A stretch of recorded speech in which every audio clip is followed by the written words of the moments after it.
नमस्कार, आप देख रहे हैं स्पेशल रिपोर्ट न्यूज रूम से। आपके साथ मैं हूं अंजना ओम कश्यप। पाकिस्तान का खूंखार आतंकी और जैश ए मोहम्मद का सरगना मसूद अजहर पाकिस्तान में गिरफ्तार कर लिया गया है। जी हां, सूत्रों के हवाले से जो जानकारी मिली है, पाकिस्तान मीडिया के हवाले से मिली है, जैश ए मोहम्मद का मुखिया मसूद अजहर गिरफ्तार कर लिया गया है। इसी के साथ उसके भाई रऊफ को भी गिरफ्तार किया गया है। पूछताछ की जा रही है। आज सुबह से ही जैश ए मोहम्मद के कई ठिकानों पर छापेमारी की जा रही थी और आज रात पूछताछ के बाद कुछ और कदम उठाए जाने की जानकारी आ रही है।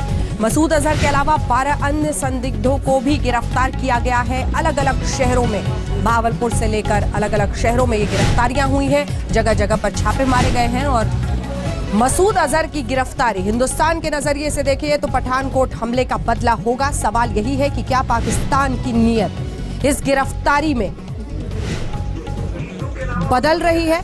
सवाल यह भी है कि प्रोटेक्टिव कस्टडी, अंग्रेजी में दो शब्द जो वरिष्ठ पत्रकार हामिद मीर ने हमें फोन पर बताया था कि अधिकारी ने यही सूचना दी थी कि प्रोटेक्टिव कस्टडी, एक आतंकी को आखिर प्रोटेक्टिव कस्टडी की जरूरत क्यों पड़ सकती है। प्रोटेक्टिव कस्टडी का मतलब है सुरक्षा देने के लिए किसी को अपनी हिरासत में लेना। बहरहाल इन तमाम सवालों के बीच एक बड़ी खबर यही है कि मसूद अजहर को गिरफ्तार कर लिया गया है। जाहिर तौर पर इतनी बड़ी खबर जब सरहद पार से आई तो हिंदुस्तान में उस पर प्रतिक्रियाएं आने लगी। आइए आपको सुनाते हैं वित्त राज्य मंत्री जयंत सिन्हा इस पर क्या कह रहे हैं और सरकार की तरफ से अन्य लोग क्या जानकारी दे रहे हैं।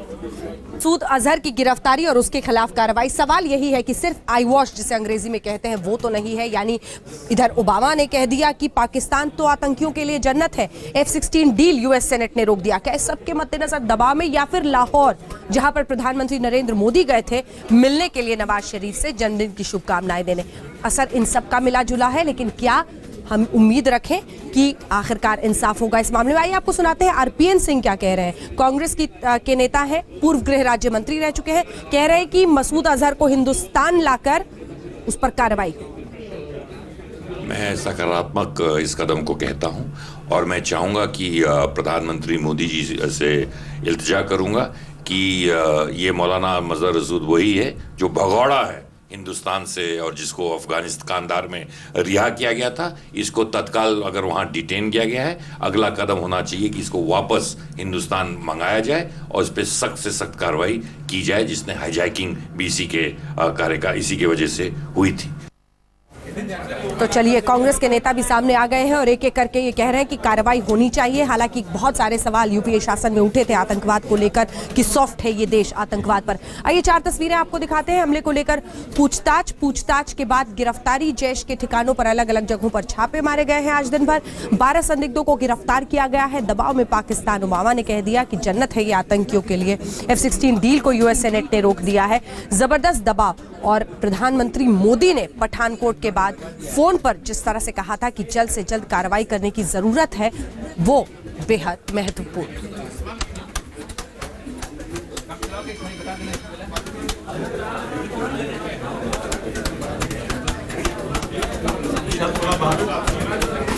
तो जैश ए मोहम्मद का प्रमुख मुखिया सरगना 1999 में कांधार हमले के बाद उसकी रिहाई हुई थी। 2000 में उसने जैश ए मोहम्मद की स्थापना की थी। वही आतंकी इतने सालों तक, 14 सालों तक इसका संगठन बैन रहा है पाकिस्तान में, लेकिन अब जाकर उसकी गिरफ्तारी हुई है। जी हाँ, आइए आपको दिखाते हैं जरा ये मसूद अजहर और उसके कारनामे अभी तक क्या रहे हैं। पाकिस्तान के भावलपुर में पैदा हुआ है मसूद अजहर। वहीं पर माना जा रहा है एक बहुत बड़ी मस्जिद है भव्य, वहीं पर ये रहता है अपने भाई रऊफ के साथ और वहीं से गिरफ्तारी हुई है।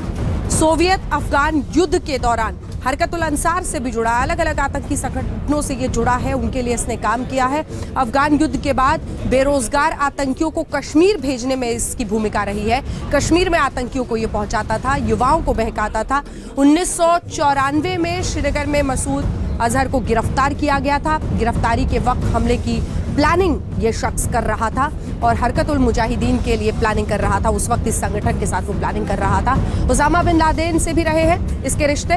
तो मसूद अजहर की पूरी भूमिका जो रही है अभी तक आतंकवाद में, वो हम आपको बता रहे हैं। 99 में जम्मू जेल से ये रिहा किया गया था जब कांधार हमले में इसको रिहा करने के लिए शर्त रखी गई थी आतंकियों की तरफ से। कांधार विमान अपहरण कांड में ये रिहा किया गया था, जिसके बाद 2000 में इसने जैश ए मोहम्मद जैसे आतंकी संगठन की स्थापना की थी और उसके बाद से एक के बाद एक न जाने कितने आतंकी हमलों में न सिर्फ हिंदुस्तान में बल्कि पाकिस्तान में भी इसका हाथ साफ माना गया है। IC 814 का अपहरण कर कांधार ले गए थे आतंकी और उन्होंने ही इसके रिहाई की शर्त रखी थी, जिसके बाद अब सवाल यह है कि इसकी गिरफ्तारी के बाद क्या कुछ हो पाएगा। तो आपने देखा जैश ए मोहम्मद का ये मुखिया मसूद अजहर और उसकी भूमिका। अब दो सहयोगी हमारे साथ इसी खबर पर जुड़ रहे हैं। हमारे साथ जितेंद्र बहादुर सिंह हमारे सहयोगी जुड़ रहे हैं और हिमांशु मिश्रा हमारे सहयोगी सुषमा स्वराज के घर से जुड़ रहे हैं। पहले मैं हिमांशु आपके पास आना चाहती हूँ, लेकिन उससे पहले हामिद मीर हमारे साथ फोन पर इस वक्त जुड़ गए हैं। हामिद जी, कुछ देर पहले आपसे बात हुई थी, क्या हमारे की अब तस्वीर साफ हुई है? क्या हिरासत में लिया गया है, उसे गिरफ्तार किया गया है या फिर प्रोटेक्टिव कस्टडी जैसे आप उस वक्त बता रहे थे मसूद अजहर को, उसमें लिया गया है? कोई और जानकारी आगे बढ़ी है आप तक? देखिए, ये एक लीगल मसला है, कानूनी मसला है। गिरफ्तारी उस वक्त होती है जब किसी के खिलाफ FIR दर्ज हो जाए। तो जो पुलिस ऑफिसर्स हैं वो ये कह रहे हैं कि अभी तक सिर्फ इंक्वायरी हुई है, सिर्फ अभी तक तफ्तीश हो रही है, पूछगिछ हो रही है और FIR अभी तक दर्ज नहीं हुई है। तो इसलिए हम ये नहीं कह सकते कि हमने मसूद अजहर को गिरफ्तार किया है। हमने अभी तक सिर्फ उनसे बातचीत की है, पूछगिछ की है, तफ्तीश की है, इन्वेस्टिगेशन की है। तो इसलिए हम ये नहीं कह सकते कि हमने उनको गिरफ्तार किया है। इसलिए हम कह रहे हैं कि हमने उनको हिरासत में लिया है, उनको डिटेन किया है। और जो प्रोटेक्टिव कस्टडी का जो लफ्ज़ है ये भी एक लीगल इशू है, क्योंकि पाकिस्तान में कानून ये है कि जब आप किसी को गिरफ्तार करते हैं तो फिर उसको 24 घंटे में आपने कोर्ट में पेश करना है। ये अमेंड हो गया। पहले जो कानून था वो था 10 दिन तक आप अपने पास रख सकते हैं, लेकिन अब नया जो कानून है कॉन्स्टिट्यूशनल अमेंडमेंट के बाद उसके मुताबिक 24 घंटे में पेश करना है। तो इसलिए फिर जो हमारी सिक्योरिटी एजेंसीज हैं या पुलिस है वो प्रोटेक्टिव कस्टडी का लफ्ज़ इस्तेमाल करती है। तो ये एक लीगल इशू था जो कि अब क्लियर हो गया है कि उनको हिरासत में लिया गया है, मसूद अजहर साहब को और उनके साथियों को। उनसे पूछगिछ हो रही है, लेकिन गिरफ्तारी का लफ्ज़ इसलिए इस्तेमाल नहीं किया जा रहा कि अभी उनके खिलाफ FIR दर्ज नहीं है। जी बिल्कुल। और इसके अलावा कुछ प्रतिक्रियाएं पाकिस्तान में अब इस हिरासत में मसूद अजहर को लेने के बाद? ये सब जो है ये तो आहिस्ता आहिस्ता होगा ना। अभी और भी लोगों को गिरफ्तार किया जा रहा है और भी कुछ रेड्स हो रही हैं और उनके जो करीबी साथी हैं वो अब इधर उधर भाग रहे हैं, छुपने की कोशिश कर रहे हैं। तो लेट्स वेट एंड सी। लेकिन मैं आपको ये बात बता दूं कि नवाज शरीफ साहब ने मोदी साहब के साथ जो वादा किया वो उसको पूरा जरूर करेंगे।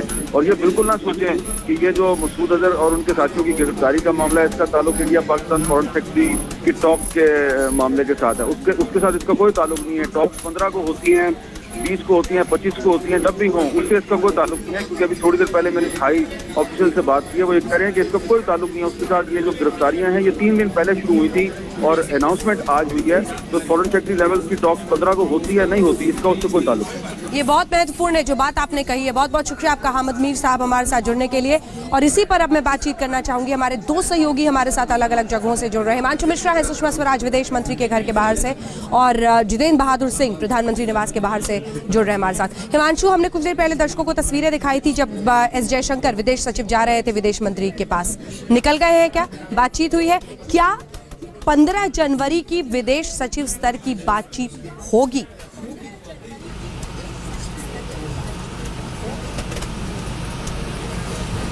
देखिए अंजना, मैं आपको बता दूं कि अभी भी बातचीत चल रही है। विदेश सचिव जो है वो खुद यहाँ पर हैं। गोपाल वागले जो जॉइंट सेक्रेटरी हैं विदेश मंत्रालय के अंदर, जो पाकिस्तान, अफगानिस्तान और ईरान के मैटर्स देखते हैं, वो खुद हैं।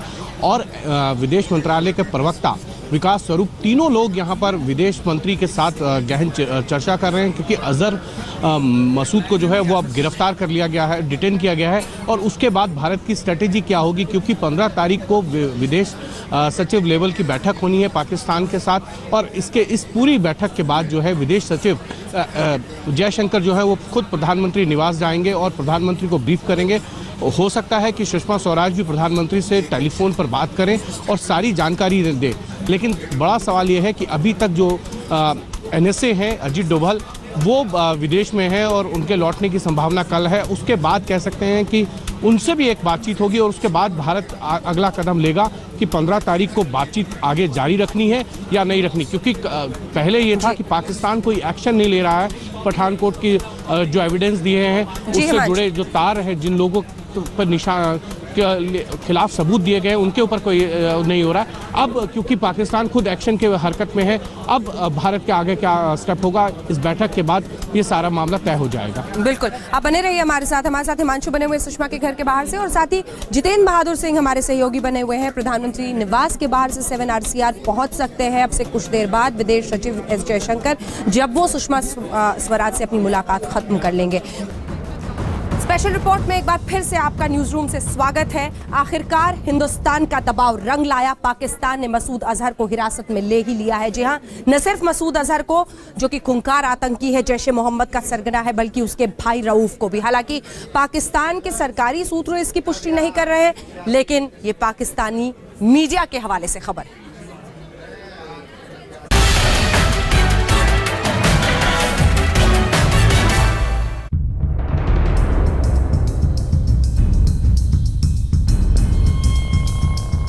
हिंदुस्तान का दुश्मन नंबर 1 गिरफ्तार। पाकिस्तान में पकड़ा गया जैश-ए मोहम्मद का चीफ। पठानकोट हमले का मास्टरमाइंड है मसूद अजहर।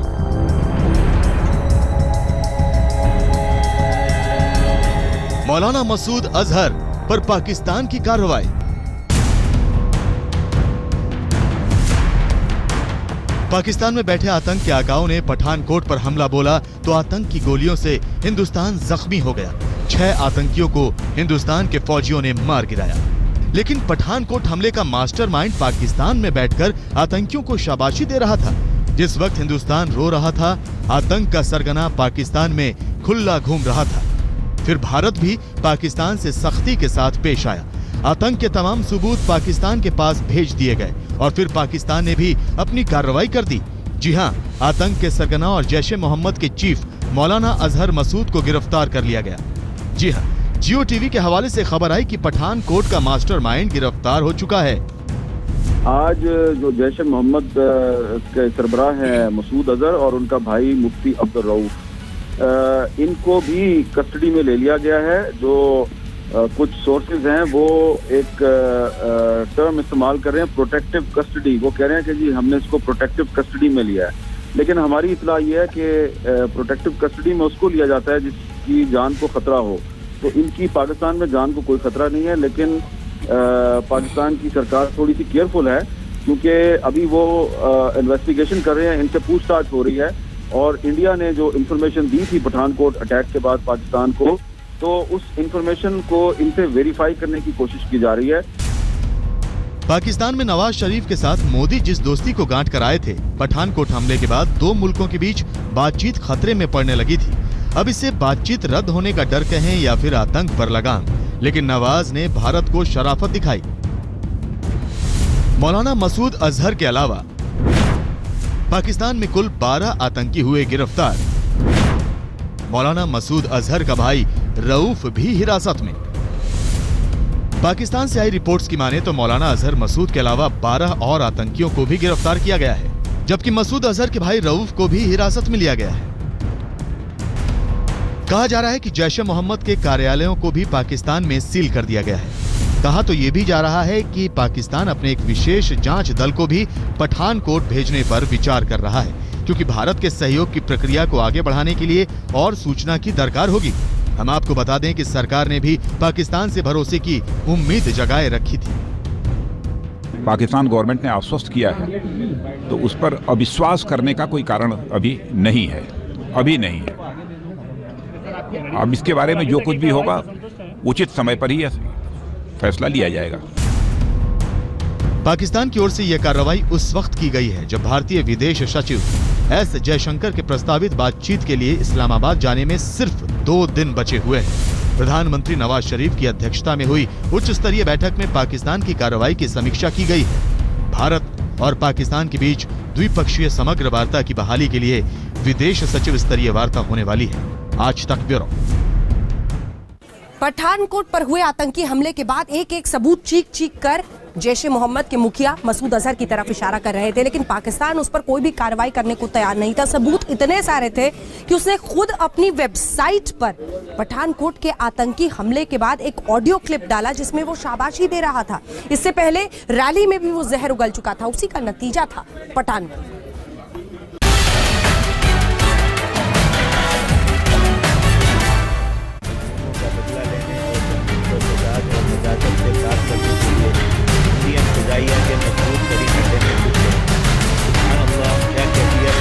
क्या मंजर। पठानकोट एयरबेस पर आतंकी हमले ने देश को थर्रा दिया और अब मोबाइल नंबरों से लेकर आतंक के आकाओं के ऑडियो से भी हमले के सबूत चीख चीख कर कह रहे हैं कि वायुसेना के अड्डे पर हमला पाकिस्तान ने करवाया है। पाकिस्तान में आतंक की फैक्ट्री चला रहा मौलाना अजहर मसूद अपने दहशतगर्दों से हमले की तस्दीक खुलेआम करवा रहा है। जी हाँ, एक ऑडियो टेप के जरिए जैश के आतंकी दहशतगर्दी का ऐलान कर रहे हैं। 4 मुजाहिदीन ने इंडिया के पठानकोट फिजाई अड्डे पर हमला किया। जुमा शरीफ के बाद वाली रात तहज्जुद के वक्त। जी हाँ, 3 बजे के आसपास, वो वक्त जब ज़मीन आसमान के करीब हो जाती है, जब दुआओं और आहों के नाले अर्श को छूते हैं, जब रहमत का मालिक आसमान दुनिया पर तजल्ली फरमाता है, जब मुआफ़ी मांगने वालों को फ़ौरन मुआफ़ी दे दी जाती है, जब रिज़्क़ मांगने वालों के लिए ख़जानों के मुंह खोल दिए जाते हैं, जब नफ्स रोंदा जाता है और ज़बान सीधी चलती है। ये अल्लाह वाले मुजाहिदीन अल्लाह ताला को राज़ी करने, अल्लाह ताला को अपनी जान बेचने, मजलूमों का बदला लेने और ज़मीन को फसाद और नजासत से पाक करने के लिए इंडियन फ़िज़ाइया के मजबूत तरीन अड्डे में घुस गए। सुबहान अल्लाह, क्या कैफियत होगी और क्या मंजर। हम आपको बता दें कि ये ऑडियो मौलाना अजहर मसूद की वेबसाइट पर अपलोड किया गया है ताकि वो हिंदुस्तान में अपनी दहशत का प्रचार प्रसार कर सके। सिर्फ इतना ही नहीं, पिछले साल नवंबर में जैश-ए-मोहम्मद के सरगना मौलाना अजहर मसूद ने पाकिस्तान के मुजफ्फराबाद में भी एक रैली की थी जिसमें भारत के खिलाफ उसने जमकर जिहाद का जहर उगला।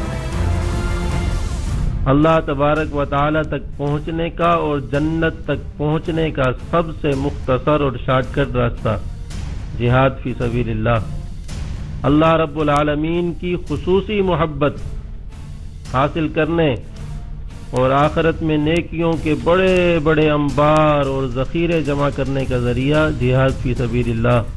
सबसे बड़ा सदका जारिया जिसका खुद सदका करने वाले को भी अंदाज़ा नहीं होगा कि कितना हो गया और जो कभी ख़त्म नहीं होगा। इस्लाम जिस दिन तक दुनिया में बाकी रहेगा, जिहाद फी सबीलिल्लाह में वक्त लगाने वालों, मेहनत करने वालों और पहरेदारी करने वालों को उस वक्त तक पूरे इस्लाम का अजर मिलता रहेगा। हिंदुस्तान का दुश्मन नंबर 1 मौलाना अजहर मसूद पाकिस्तान में जिहाद की पूरी फैक्ट्री चला रहा है। वो जिहाद पर किताबें लिखता है, वीडियो सीडी के जरिए लोगों के जहन में जिहाद का जहर घोलने का काम करता है। सिर्फ इतना ही नहीं, सोशल नेटवर्किंग साइट्स के जरिए भी वो लोगों को भड़काने का काम कर रहा है। ये बात पुख्ता तौर पर साबित हो चुकी है। उसमें पाकिस्तान से लोग आए हैं और पाकिस्तान में जुड़े हुए हैं। इस तरह का जो हमारा NIA का DG साहब ने बताया और हमारा BSF का तरफ से भी जांच का रिपोर्ट।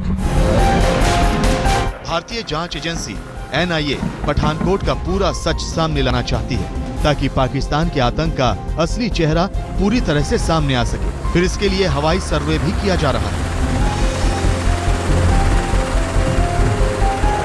मैं इस वक्त उस एयरफोर्स स्टेशन के पास मकान में खड़ा हुआ हूं जिसकी डिस्टेंस करीब 100-150 मीटर की है और उस मकान के आसपास हेलीकॉप्टर के जरिए पूरा एरियल सर्वे किया जा रहा है। दरअसल जो जानकारी है उसके मुताबिक ये पता चल रहा है कि जो लोकल्स हैं यहाँ पर जो रहते हैं, क्या उनके जरिए कोई जानकारी दी गई, इस बात को लेकर के इस हेलीकॉप्टर के जरिए एक एरियल सर्वे किया जा रहा है। खुलासा हुआ है कि आतंकी पाकिस्तान में कमांडो ट्रेनिंग लेकर आए थे और बाकायदा उन्हें पाकिस्तान एयरबेस पर प्रैक्टिस कराई गई थी। और तो और अत्याधुनिक हथियारों से लैस आतंकियों को जंगलों में लड़ने की भी ट्रेनिंग दी गई थी। पठानकोट में 6 आतंकी मारे जा चुके हैं। लेकिन खुफिया एजेंसियों की माने तो जैश ए मोहम्मद के भारत में 12 आतंकी घुसे थे और अब पूरे उत्तर भारत में उन आतंकियों की तलाश चल रही है। पठानकोट से जितेंद्र बहादुर सिंह के साथ आज तक ब्यूरो। हिंदुस्तान के नजरिए से अगर कोई सबसे बड़ा दुश्मन पाकिस्तान में बैठा है तो वो है सेना की तरफ से एजेंसी ISI। जी हां, इसी ISI ने हाफिज सईद की मदद की। कभी वो ज़कीउर रहमान लखवी को बचाते हैं और कभी खिदमत में जुट जाते हैं जैश ए मोहम्मद के सरगना मसूद अजहर जैसे लोगों के। और शायद इसीलिए पाकिस्तान की ऐसी हालत है और ऐसे लोग बढ़कर इतने बड़े खूंखार बन चुके हैं।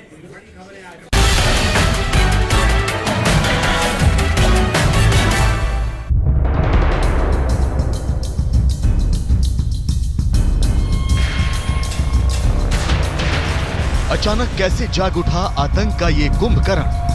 हाफिज सईद नहीं, अब मसूद पर मेहरबान ISI। भारत के खिलाफ ISI की नई चाल।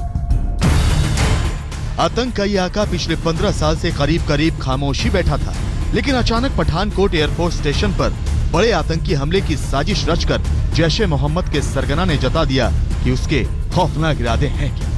हिंदुस्तान में फिर दहशत और आतंक का खूनी मंजर पैदा करने के इरादे। मौलाना मसूद अजहर ने आतंक के अपने खौफ को दोहराने के लिए जो टारगेट चुना वो ये बताने के लिए काफी है कि मसूद अजहर कितनी बड़ी तबाही मचाने की फिराक में था। इतना ही नहीं, जैश ए मोहम्मद के आतंकी जिस तरह सरहद पार से पठानकोट के एयरबेस तक पहुंचे, उसने ये भी साफ कर दिया कि मौलाना मसूद अजहर कितना शातिर है। ये कम हैरानी की बात नहीं कि SP को अगवा करने और एक ड्राइवर की हत्या करने के बाद भी जैश ए मोहम्मद के आतंकियों पर किसी को सीधे सीधे शक नहीं हुआ।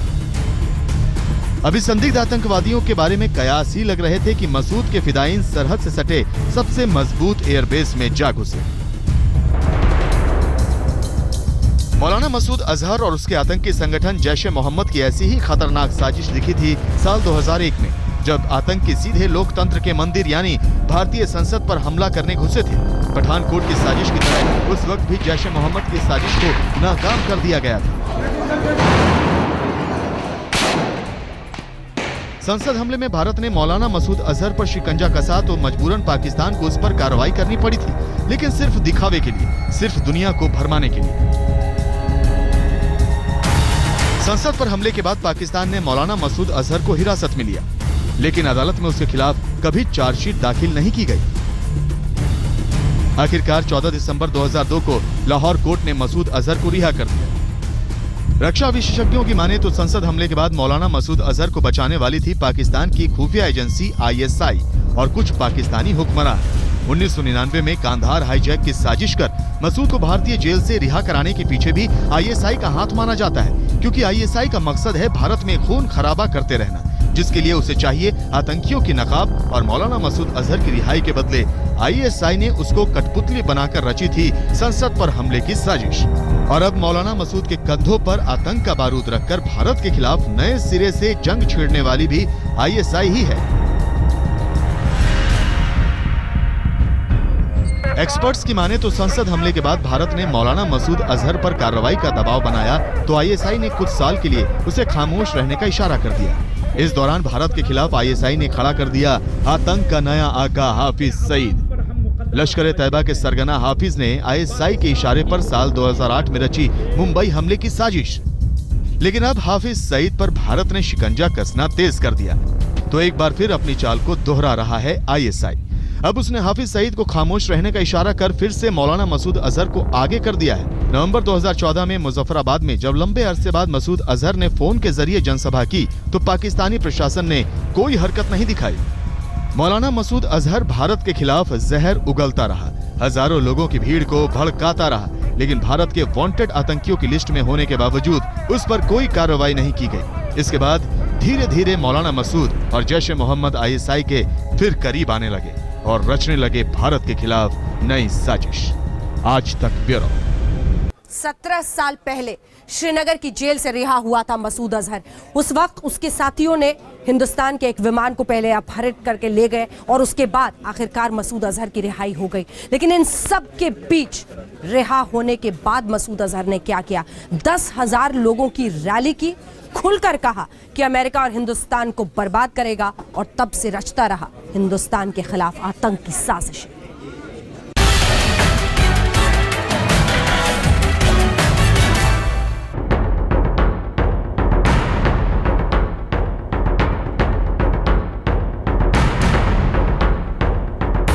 आतंक का वो जहर जिसका नाम है मौलाना मसूद अजहर।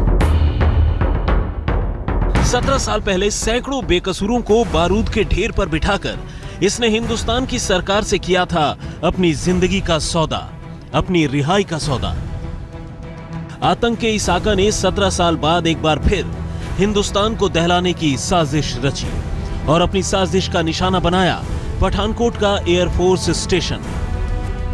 खुफिया सूत्रों की माने तो पठानकोट के एयरबेस पर 2 जनवरी को तड़के हुए आत्मघाती हमले का मास्टरमाइंड है जैश-ए-मोहम्मद का ये सरगना मसूद अजहर। पाकिस्तान की सरहद से सटे पंजाब के पठानकोट में बना एयरफोर्स स्टेशन जितना हिंदुस्तान की ताकत, हिंदुस्तान की आन बान शान की पहचान है, उतना ही पाकिस्तान की शिकस्त भी नुमाया करता है। क्योंकि 1965 और 1971 की जंग में ये एयरबेस भारतीय फौज की बड़ी ताकत बना था। इसीलिए 17 साल बाद भारत के मोस्ट वांटेड दुश्मन मौलाना मसूद अजहर ने सिर उठाया तो टारगेट बनाया यही पठानकोट एयरफोर्स स्टेशन को। बड़ी खबर ये हिंदुस्तान के नजरिए से, और इस खबर पर रहेगी आज तक की नजर। लेकिन स्पेशल रिपोर्ट में इतना ही। देश दुनिया की बाकी खबरों के लिए आप देखते रहिए आज तक। आमिर खान केंद्र सरकार के इनक्रेडिबल इंडिया के ब्रांड एम्बेसडर नहीं रहेंगे। पर्यटन मंत्रालय ने इसकी पुष्टि कर दी है। मंत्रालय के सूत्रों का कहना है कि आमिर खान से सरकार का सीधे कोई सहमति नहीं थी। मंत्रालय In 2016, my name is Gaurav Preti and here we go. Sahil the Chewbacca made sure that he watched the first day first show of Star Wars and was ready with those spoiler alerts. So, Rohit